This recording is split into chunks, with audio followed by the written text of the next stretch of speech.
champion like Zoe, somewhat weak side lane 1v1, and also no mobility, you're very, very gankable. So your kind of margin of error, your margin of safety is very, very different. You're going to need more vision and kind of more support from your teammates than those other champs that are a bit better at the side lane. You also need to think about like what the enemy threats are. So you're going to have a very different experience pushing the side lane versus, say, an enemy team's Ivern jungle and an enemy team's Nocturne or Evelynn jungle. Side laning against champions like Nocturne and Evelynn is really, really hard. You need to kind of wait for them to have ults down, or you need to have like a really good idea of where they are on the map, or you need to have their jungle just like lit up like a Christmas tree, because otherwise if you push against these champs, you're pretty much giving them 300 gold. On the other hand, a champion like Ivern, especially if you have mobility and you can just dodge his route, it's pretty much not a threat to you at all. So you do need to think about like what kind of champs they have. If they have something super threatening like Zed Evelynn or like Lissandra Nocturne, you know, these could be extremely scary to split push against. And then if they had something that wasn't threatening at all, if they had something like Karma Ivern, you might not care at all. So you need to kind of factor that in. The next thing is that when you are pushing or when you're deciding what to do in the side lane, you need to check your teammates' positions on the map. So you need to think like, okay, where are my teammates? Like, where is my jungler? Where's my bot lane? Like, can I push at the moment? Because oftentimes, if you've watched any of my coaching videos, again, on my second channel, recommend checking that out, you will see sometimes like people pushing really far when their team's in base. So if your jungler's like in bot lane and your top lane, or if your jungler and supporter in base, that's a really bad time to push. It's very, very scary. So you need to think about like where your teammates' positions are and how they might affect you on the sideline. Another thing is checking enemy position. So for example, like we were talking about before with the jungler, if you know their entire team is like in the jungle right next to you, it can be very, very scary to push. On the other hand, if you know their entire team is bot side, even if you don't have vision on your side of the map, you just know no one can be there. So then you can just push like a maniac. So you need to think of both your teammates and your enemy's position. Another thing is before pushing, check the vision and objectives. So see how long it is until the next objective spawns. If it's only like a minute away, you probably need to be thinking about basing already and kind of getting down there. And you also need to see just how much vision that you have. If you have no vision of their topside jungle and you're playing a champ with no mobility, it can be very hard to push to that like top tier 2 tower. You might instead just want to push it to the river or like, you know, a bit further. Basically, as far as you can do it, kind of without dying. And it is important that you push your limits a little bit so you kind of get to know like what you can get away with and what you can't. So another thing is to think in terms of gold. So if, for example, you're going to contest a dragon and your entire team's going to group for that, it might actually be better to give the dragon like push mid, push top, you know, take all the enemy top jungle, take top tower. That could be worth more gold overall. Something you will need to think about is my team just going to fight anyway? But a lot of the time, like you can actually trade an objective, especially if you're like a scaling champion, and go trade it for something else, you know, get a lot more gold on the other side, and that can actually put you kind of in a better spot. The last thing to think about is, do you actually want fights right now? So if you're playing a scaling champion or a full scaling comp against a full early game comp, you might be completely fine with giving something up and just like trading really hard for it, you know, taking as much farm as you can on the top side or just not fighting it. So this is going to be a bit more difficult in solo queue because, again, a lot of the time your team will just fight, whether it's good or not. But yeah, like you can think about if you actually want team fights, you know, you're a split pushing champ, you might not want team fights at all, or you might be so far behind that you don't really want to be a part of team fights anyway, and you instead just want to catch back up. Let's go over 2 gameplay examples. So first, we're going to do a game where we're very, very ahead, where we have all the tools we need to kind of take over the side lane. And then after, we're going to go over a game where our only real option is just to play as safe as possible and kind of farm out and try and come back. So that will show kind of the 2 extremes, and normally games will be somewhere kind of in between those, and it's up to you to kind of like figure out kind of like where that game lies and like how aggressive you can play on the side lane. But let's take a look at this one. So if you guys have watched my fully explained Lucian guide, it was just not the full in-depth guide, sorry, it was just like a solo queue game basically. I already talked about my thought process for this game. So if you do want to check that out, just go to like 15 minutes in the video and we'll start here. But you see the mid game has just begun, basically. So Ezreal is mid. I'm now on the side lane. We just took Dragon, which was why I was down here in the first place. So I was on the strong side of the map here.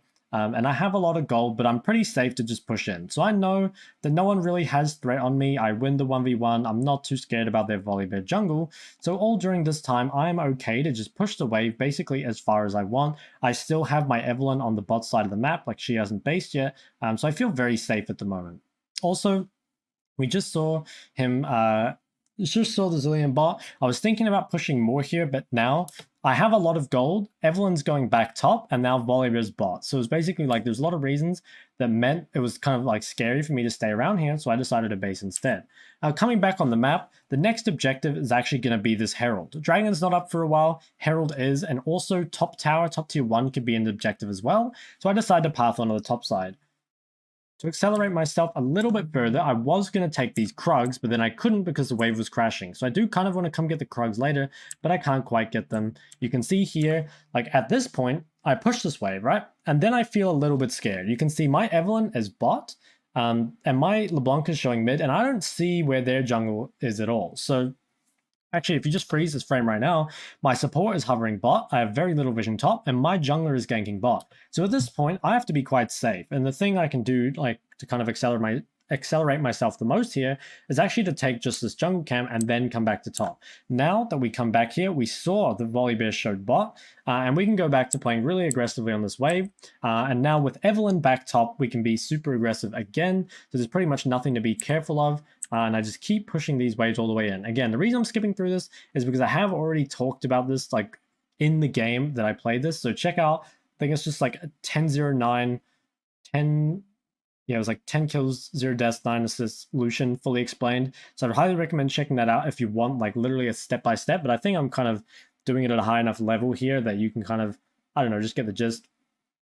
So basically, it was just, we were looking at the map, we're assessing all the threats, we killed the Scion, and then we see Volibear bot here again. This is key. So after killing this guy, I would have taken the top tower because we have Evelyn nearby, but I probably wouldn't have pushed any further. But when we see Volibear on this ward right now I know that I'm super safe to do whatever I want. So I push really far, I take the top tower, I take the Gromp, I take the blue, I come back and shove another wave. So all because this Volibear and Zillion are showing bot, and my Evelyn is like somewhat near me, now I can play as aggressively as I want. I can literally do and farm like literally whatever. So I take all the camps, I push a ton of waves, I base with 2.7k gold, and I'm 10 CS above the clock in a solo queue game. So all this is really, really good. I actually got my base stopped, I remember this. Kind of annoying. But yeah, so that's kind of like, this is more what an ideal side lane should look like. You're considering all those things like the teammates and enemies' positions, and then you're snowballing yourself kind of as much as you are able to, kind of like given those circumstances. Now let's look at a more difficult example. This is actually from my stream, Twitch TV Shock LOL, so make sure to follow. Let me mute that really quick. So in this sort of situation, I'm playing the side lane against Akali and Evelyn. Now Evelyn's dead at the moment, so I have like a little bit of time that I can kind of play the game normally, like before she gets here. But in general, I don't win 1v1 on the side lane. That's kind of the main point. And the game can be quite scary. Now, I do have map cover on, so it's quite hard for you to kind of tell here, but like you can see for a moment that my Xin Zhao is actually on the top side. The enemy Evelyn actually like is going to respawn and then path to the bot side, so I need to be quite careful pushing out these waves. Basically, it's just really scary for me to push at the moment. I don't 1v1, my team is on the other side of the map, and basically I'm just going to play like really, really safe. You can see here, I'm actually just thinking about recalling because I'm pretty sure that like on this next wave, like Riven can be here, or Evelyn could path here, and I'd be quite scared. So I just end up basing. There isn't anything I can pressure here. I go for the base and then just like walk out bot. I do see Riven on the top side of the map, and I see Akali here again. Sorry, it's not the best example, but I was trying to find one that was quite recent.